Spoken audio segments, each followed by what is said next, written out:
No, pero sigurado ho ako hindi haharap sa korte yan. O maski ho sa barangay. Hindi ho. Kasi mababaligtad sila eh. Mas wala ho silang mapapala, no? Pagka sila ho nagpunta, no? Or nag-file ng kaso sa hukuman. No? Kasi nga ho, napakarami ho nilang nilabag. May nagtanong sa akin, "Good afternoon, sir. May tanong lang po ako. Baka po may advice po kayo sa akin. Isa po ako sa all victim. Hinaharas po ako by text messages. Takot po ako kasi baka i-post po ako sa social media. Ngayon pong araw, may due po ako na 2 ola. Hindi pa po natapos ang araw, hinaras na po ako. Nag-text na din sila sa mga binigay ko na reference number. Hindi ko lang alam kung nag-text pa sila sa iba sa mga contact list ko. Hindi pa ako makabayad ngayon kasi may sakit ako at yung 2 anak ko po kagagaling lang kahapon. Tapos ako ulit ngayon. Sir, baka po matulungan niyo po ako. Attach ko po iba nilang mga text message po. Thank you and God bless." Naipasa ko na sa legal department ang iyong account para magawa na ng report. Para sa mga mangyayari sa iyo, ipapablock na nila ang iyong account sa GCash at mga bangko nyo, pati na rin sa mga reference nyo ay sila na ang kakausap. Gagawa na rin ng subpoena para sa inyo. Kayo ay makakasuhan kasama ang reference nyo, pati maipost ka sa lahat ng social media platform. Alright. Maraming salamat po, no, dito sa panibagong katanungan na ipinadala nyo po sa akin. No? Pero bago natin siya sagutin, imbitahan ko muna sana kayo na pakisuportahan po yung aking mga social media account sa YouTube, Facebook, and TikTok. Alright, sagutin ho natin. No? Ang sabi niyo ho kanina is meron ho kayo naka-due na 2 ola. Ano po? Ngayon nga, sabi niyo, hindi ho kayo makakabayad kasi nga ho, may sakit kayo and yun pong 2 ninyong anak, no, kagagaling lang din. No? Magpagaling ho sana kayo, no? Naway mapabilis po ang inyong recovery, no? Para po kahit papano makabalik na kayo sa hanap buhay nyo, makapag-ipon na ho kayo. Ano po? Uso ho yan, sakit, no? Kagagaling ko lang ho. Actually, nagpapagaling pa ako. Ano po? So, ngayon, ang sabi nyo po, hinaharas ho kayo through text messaging. Okay? Well, wala naman hong bago ron. Talagang ganun lang ho ang gagawin niyang mga yan, no? Kung di ang iharas ho kayo. No? Kasi nga, uulitin ko po, no? Hindi ho marunong maningil yung mga buhok na yan. No? Ang alam lang ho talaga niyang mga yan is mangharas, manakot. At saka yung shaming po. No? Kasi nga ho, binibigyan sila ng script. No? Ngayon, pagka wala na ho yung conversation niyo dun sa script, magagalit na lang yan, mumurahin na lang kayo niyan. No? Tsaka ho yung mga messages niya, copy-paste lang. Ano po, wala ho silang wala silang sariling isip kung paano kumbaga gumawa ng mga mensahe na maite-tailor fit, no, para dun sa senaryo na yan. Ano po, tapos sanabi nyo nga ho na wala pa yung due date nyo is minessage na nga kayo, no? Pati yung mga references na ibinigay po ninyo is minessage na rin, no? Well, ganun ho talaga sila, no? Yan ho ang trabaho ng mga bugok na yan, no? Kasi ho, yung mga taga-online lending apps na yan, yung mga ahente na yan, mga agent nila, hindi naman humaniningil talaga yung mga yan. No? Hindi ko malaman kung saan nadampot yung mga yan eh. Ano? Basta pinaupo, binigyan ng computer, tumawag ka, diba? Tsaka utos na rin ho kasi nung may-ari. No? Hindi ko maintindihan bakit ganun yung kailangan gawin, no? Para makapaningil kuno sila, no? Hindi sila makakapaningil pagka ganun. Ano po? Tapos meron ho kayong pinadala na mensahe, no, na ipapasa na raw kayo sa legal department, no? Tapos para daw magawang kayo ng report, no? At ipapablock daw po yung inyong GCash. Okay, iano ho natin 'yan, no? Meron ho kasi akong nabasa dito, no, sa GCash. Okay, ito ho ayon sa GCash, no. GCash regularly monitor all customers' transaction to ensure that there is no abuse or misuse of our services in compliance with local regulations. If you are unable to log in, your account may have been restricted or put on hold due to the following. Okay, ito po ha. In compliance with Bangko Sentral ng Pilipinas regulations, GCash basic account will be deactivated if it has not been fully verified for the past 12 months. Number 2 po, the information and documents you provided, including those needed for KYC or Know Your Client, are not real, accurate, or genuine. Number 3, the account is being used for illegal activities, suspicious transactions, or by someone who is not authorized.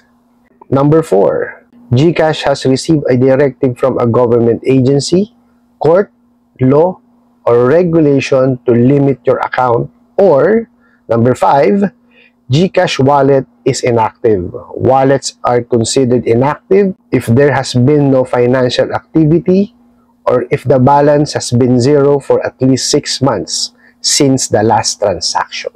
Yun po yung 5 no, na kadahilanan na po pwede ho kayong kumbaga ma-deactivate no, yung GCash account po ninyo. No? So, bali ho dun sa sa number 3, the account has been used for illegal activities, suspicious transaction, or by someone who is not authorized. Okay, so si GCash yung ang bahalang mag-determine nun no, kung ginamit ho sa illegal na activity no, or suspicious na transaction. So, hindi ho sila. Okay? So, wag ho kayong maniniwala na madi-deactivate o mabablock yung inyong account sa GCash. Okay? Tapos, sabi pa dito, no, pati raw ho inyong bangko. Paano ho nila mapapano yun? Di ba? Hindi nga ho sila miyembro ng BSP. Oh. Di po ba? Kasi, ang nakakapagtaka rito sa mga to, lakas-lakas ng loob padala ng mga ganyang klase ng mensahe. Hindi naman sila member ng BSP, ng Bangko Sentral ng Pilipinas.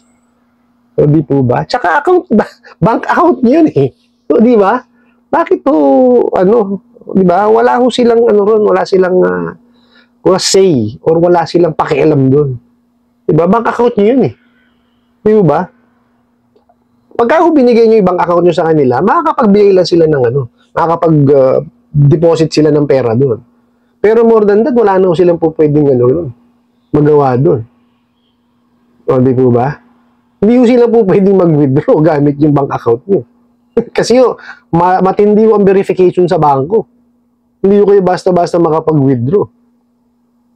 Tandaan nyo po yan. No? Tapos, sabi pa rito, pati raw ho yung mga reference nyo. Sila ang kakausap, gagawa na rin daw ng sampina. Actually, maganda nga ho yung may sampina eh. Di po ba? Pero mapunta mo muna tayo doon sa reference, no? Kasi, ano kinalaman ng reference? Ito ho, ang reference ho kasi is ito po yung mga tao na ibinigay po ninyo no, sa kanila, no, yung pangalan, tsaka yung contact number. Para po tanungin, no, at makapagbigay sa kanila ng information sa pagkatao po ninyo. No, now, for example po, hindi kayo nakahulog, hindi nyo sinasagot yung mga tawag. Pwede ho silang tumawag doon. Pwede. Kaya lang, sasabihin ho nila na pwede ho ba na pakisabihan po si Juan de la Cruz na pakisagot po yung aming tawag. Ganun lang. Pero idadamay mo pati yung reference dun sa utang, kalukuhan mo yan. No? Wala hong hukuman or korte ang tatanggap po niyan. Di po ba? Buti sana kung co-maker yan. Kasi ang co-maker parehas kayo ng liability nun. Kaya ito reference eh. Di po ba? Napagtanungan lang po. Ba't idadamay nila? Di ba? Tapos balik ho tayo dun sa sa Sabina. Wala naman ng problema sa Sabina, invitasyon lang naman ho yun. Di accept nyo. Kaya lang ho, dapat, yung subpoena ho, ano ho ha, inabot sa inyo. Ngayon kasi, ano yun pagkakataon yun Di ho ba? Kasi hindi naman ho pupunta ng korte sa totoo lang So tinatakot lang kayo. Di po ba? Pero let's say for the sake of argument, kunin nyo yung subpoena. Di ba? Yung subpoena po, wala pong problema ron. Huwag ho kayong matakot sa subpoena. Invitasyon ho yun Invitasyon ho ng korte yun, o ng barangay, o kung ano ho mang ano, na nag-iimbita ho sa inyo. Tanggapin nyo po. Basta ho pinadaan sa tama. Ang subpoena po, hindi ho yung pinararaan sa email. Mayroon hong tagabigay niyan. Ang mga sheriff po natin ang nagbibigay niyan. Di po ba? Tapos kung sa barangay naman yung invitasyon, yung subpoena rin, yung mga ano naman po nila, yung mga tawag dito, tagapamagitan. Ganun nakalimutan ko tawag Pero sa barangay pwede rin kasi yun yung meron silang invitasyon na pinadadala. So, tanggapin nyo na tanggapin. Kasi pagkakataon nyo na na makaharap yung mga bugok na yan. Pagka nagkaharap po kayo, yan, sabihin nyo lahat. Hinaras kayo. Di po ba? Sobrang exorbitant yung kanilang mga interest rate. Hindi in-explain na kung paano yung mangyayari doon sa sa loan, ba? Ano yung interest rate, kailan yung first due date, yung process, sabihin nyo lahat. Tingnan ho natin kung ano ang mangyayari sa kanila. Pero sigurado ho ako hindi haharap sa korte yan. O maski ho sa barangay.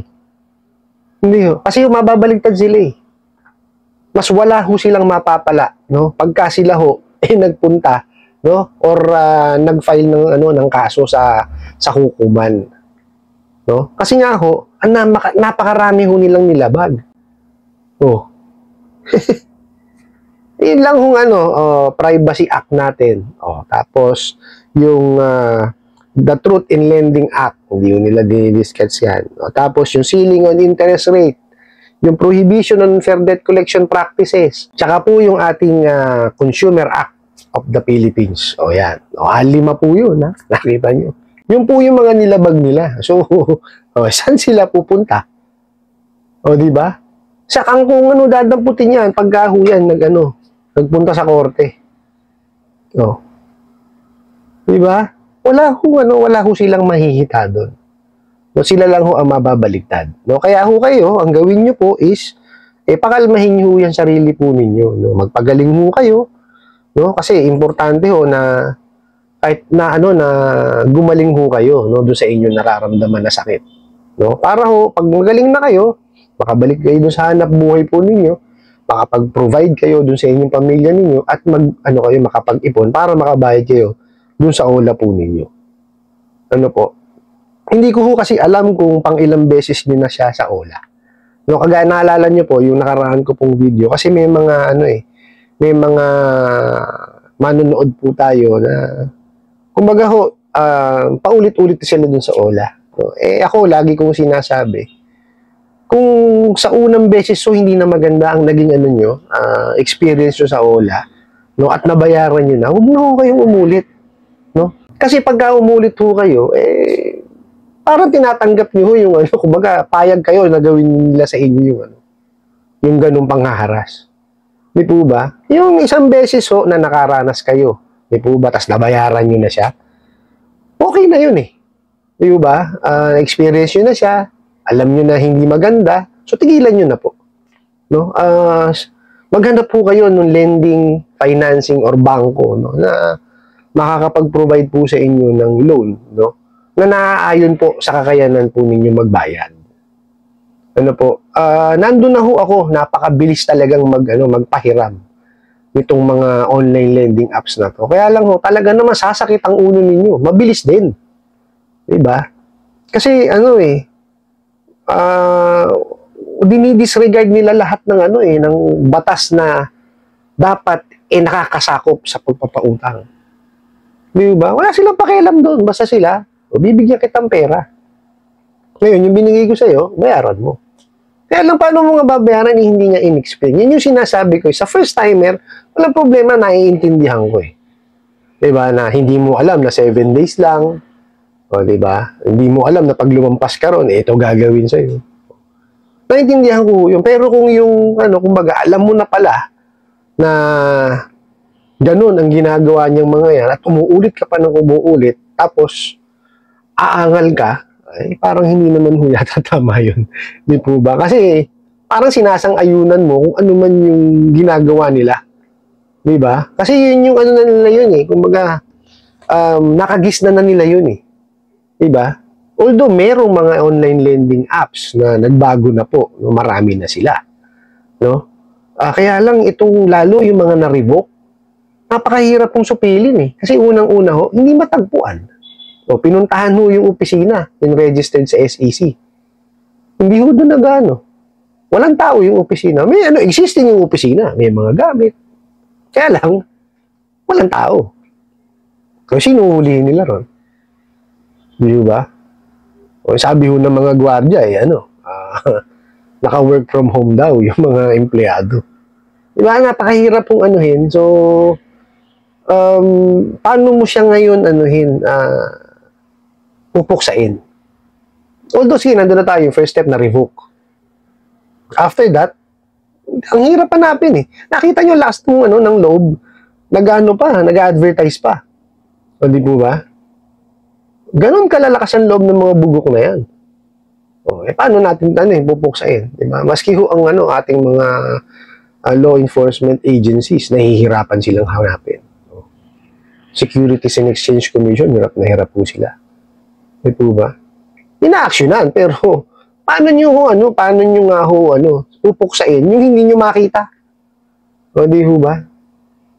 Para ka nakikipagsuntukan sa hangin nun. O, di ho ba? Ang hirap po eh. Kaya ho ako, ang lagi ko sa inyo, is, pag naranasan nyo na ho, huwag nyo ulitin. Kaya nga ho sabi ko kanina, doon sa mga first timer, naintindihan ko eh, kasi hindi talaga nila alam eh. Pero yung mga second, third, yung mga paulit-ulit, kumbaga parang tinatanggap nyo na yung faith nyo na doon na lang kayo talaga aasa sa kanila. Which is, nakakalungkot ho kasi nga, wala ko tayong magagawa, talagang kailangan ho nating manghiram. Naiintindihan ko yun, no? Pagka ho talaga gipit, no? May kasabihan nga tayong gano'n eh. Pagka gipit, sa patalim kumakapit. Di po ba? Kaya lang ho, kung maiiwasan ho natin, no? Kasi ho, iba ho yung mental torture, no, na ibinibigay ng mga damuhong ola na yan. No? Huwag na ho nating antayin na dumating dun sa punto na masira ho ang inyong isipan. Napakahirap pong sakit niyan. Anxiety tsaka depression, napakahirap po. Alam ko yan, dahil yung anak ko ho nagkaroon yan. Napakahirap po. May papayo ko lang ho sa inyo, no? Is, pag-ipunan nyo, bayaran nyo po, no? Kaya lang hindi ko kasi kayo kontrolado, eh. Nasa sa inyo pa rin ho yan. Di ba ako, magbibigay ho ako sa inyo ng advices, magbibigay ako ng mga pointers, didiscuss ko yung mga batas na nakakasakop ho sa pagpapautang, pero hindi ko ho saklaw ang inyong isipan. So, nasa sa inyo pa rin ho yan. No? It's still your call. No? Ako, magbibigay, kagaya sinabi ko, magbibigay ako ng aking opinion. No? Pero, yung decision, nasa sa inyo pa rin. Ano po? I hope nasagot ko po itong katanungan na to at sana po makatulong. Maraming salamat po sa inyong walang sawang pagsuporta at panonood sa aking mga videos. Maraming salamat po sa inyong pag-like, pag-share, pag-comment at pagtatanong. And kunin ko na rin po itong opportunity na to para imbitahan po kayo na pakisuportahan po sana ang aking mga social media account sa YouTube, Facebook, and TikTok. Hanggang sa muli po, yun lang.